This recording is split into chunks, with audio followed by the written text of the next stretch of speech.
Hi, and welcome to another episode of Hot Takes with me, the Silver Fox. What do you do when you've got £1 billion hole in your finances? Well, you cut costs. Obviously, you've got to go, ooh, can we lose a few people there? Can we draw back on that project over here? We're going to have to delay this spending until next year. And that sort of thing. That's what you do. That's what you do if you are in any way sensible. That's what you do if you have a brain in your head. That's not what you do if you're the SNP. What you do if you're the SNP is you say, we've got £1 billion black hole in our finances. Let's spend an extra million on the £9 million we're already spending on foreign embassies. Even though that's a reserved matter, we have no legitimacy to do so, and indeed, in some countries, it would be seen as a crime to do this because of things like the Logan Act or the local variations upon it. Why on earth has Scotland got embassies? It's not an independent country. It doesn't need embassies. If a Scots citizen is abroad and he needs help, he goes to the British Embassy. That's where he gets his help. What does he need specifically a Scottish embassy for? There's no need for it. And its vast amount of money is being spent on it for no reason whatsoever. Except, of course, we have to have the reason. There is a reason, of course. It's two reasons. One, it is a vanity project. It's so that Nicola Sturgeon could feel self-important. She was the one who brought them in. And to say that, I'll have to speak to my foreign ambassador. They don't have ambassadors. The British ambassador is the ambassador. What they have is someone paid at public expense to sit on a freebie in a foreign country, living it up on taxpayers' expense. Jobs for the boys, that kind of thing. And secondly, of course, it was in, quote, preparation for independence. Well, there's a lot more to it than just having an embassy. There is way more to it. I mean, there's things like a central bank. You haven't set that up, and yet that is number one priority.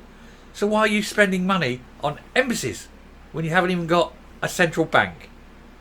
Let's look at this article because it's just another example of the stupidity and waste of the SNP when there's money that could be spent much better in other places. Here goes.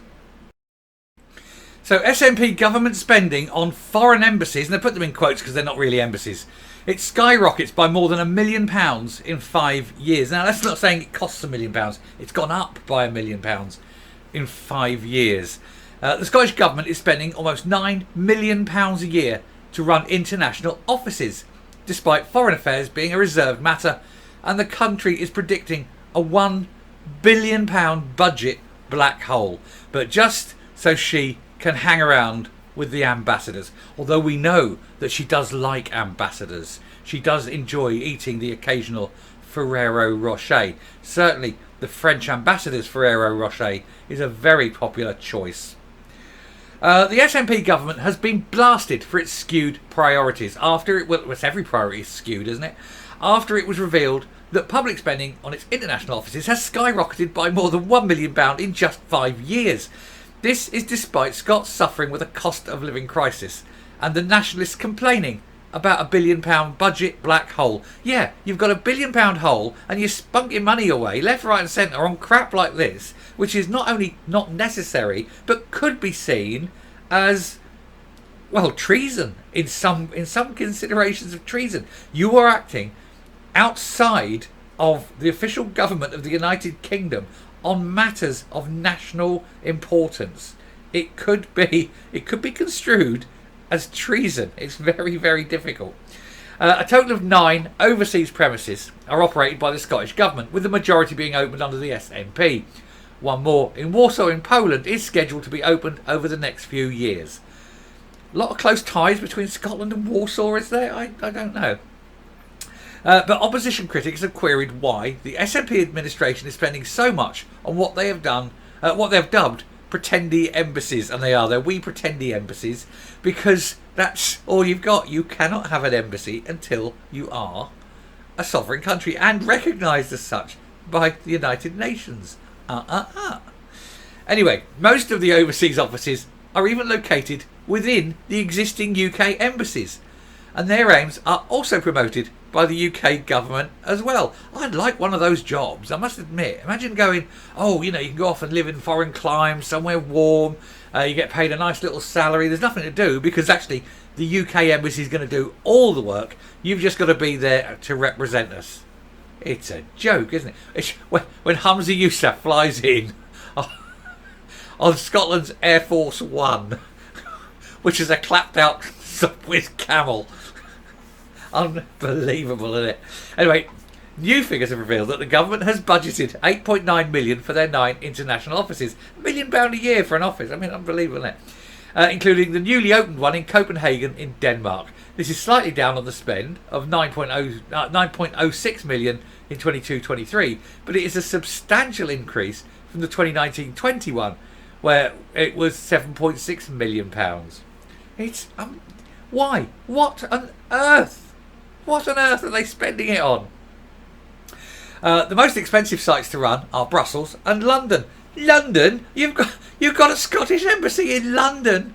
You're on a phone call away. You can be there in an hour on a plane. You don't need an embassy. Bloody hell. Anyway, which also have the highest number of staff members. A total of 2.4 million was spent in Belgium and 2.1 in London. 2.1 million doing what? Counting paper clips. What job? What job do these ambassadors do? They're not even appointed to the Court of St James. They're just there, making the tea or something, because that's the only job they're capable of doing, isn't it? Anyway, nationalist politicians often go on taxpayer-funded jollies to Scotland House in Brussels. I think they need to be going to Scotland Yard. Anyway, with the significance being that the city is administrative centre of the EU, of which you're not a member. With the SNP desperate to rejoin the bloc and keep those close links with diplomats, SNP are desperate for independence so that they can immediately give all power away to the unelected elite in Brussels. Marvellous, isn't it? Really clever. The Scottish Tories blasted this spend, which they discovered through a parliamentary question. Scottish Conservative Shadow Secretary for the Constitution, External Affairs and Culture, I wouldn't want to see his business card, it'll be about that long, Donald Cameron, told the Scottish Daily Express eyebrows will be raised among the public about the sheer scale of how much the SNP government are continuing to spend on these international offices. The one in London isn't even international.